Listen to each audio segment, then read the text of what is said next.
बीडमधल्या गुंडांच्या टोळ्या जेलमध्ये कैद असल्या तरी त्यांची गुंडगिरी काही कमी होताना दिसत नाहीये।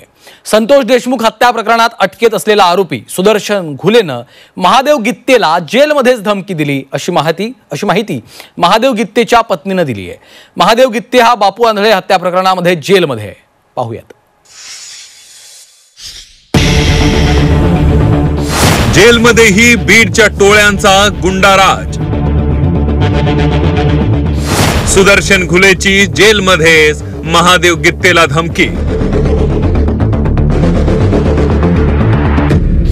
महादेव गित्तेच्या पत्नीचा गंभीर आरोप।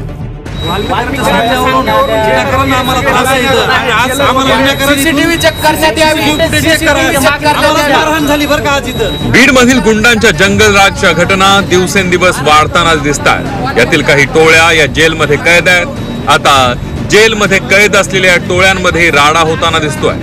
मस्साजोगचे सरपंच संतोष देशमुख यांच्या हत्या प्रकरणात अटकेत असलेल्या सुदर्शन घुलेने महादेव गित्तेला जेलमध्येच धमकी दिली आहे। तुम्ही आणि आम्ही जेलमध्ये असल्यामुळे वाचलात, बाहेर भेटला असता तर संतोष देशमुख पेक्षा वाईट हाल केले असते अशी धमकी सुदर्शन घुले आणि महादेव गित्तेला दिल्याचा आरोप महादेव गित्तेच्या पत्नीने केला।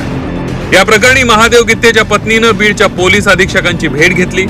महादेव गित्ते हा बापू आंधळे हत्या प्रकरणात जेलमध्ये आहे। हे सगळं काही जेलमध्ये जेव्हा मारहाण झाली त्या पिरियडमध्ये सुदर्शन घुले आणि म्हणजे संतोष भैया देशमुखचे जेवढे मारेकरी आहेत ते आणि बाकीचे जे परळीहून गेलेले जे आरोपी आहेत विलास गित्ते, रघु फड, सुदीप सोनोने हे जे आहेत ह्यांनी सगळ्यांनी माझ्या पतीवर हल्ला केला आणि सर्व काही हे होत असताना लाठ्याकाठ्यांचा उपयोग सुद्धा तिथं झालेला आहे। आणि त्या कुणाच्या होत्या? मग तिथल्या जेलरच्या किंवा तिथल्या पोलिसांच्याच असतील ना। हे मदत तर काही हत्यार घेऊन गेलेले नाही आहेत हे।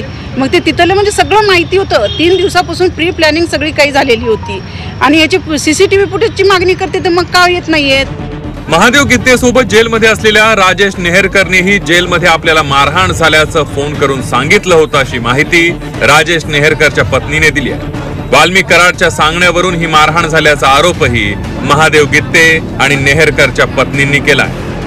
सकाळच्या वेळेस कॉल आल्याच्या नंतर म्हणे असं बंद झालेले आहेत आणि मध्ये आम्हाला हाणमार केलेली आहे आणि आम्हाला इथून त्यांनीच आम्हाला येऊन मारलेलं आहे तिथं आणि आम्हालाच पाठवले तिथं संभाजी।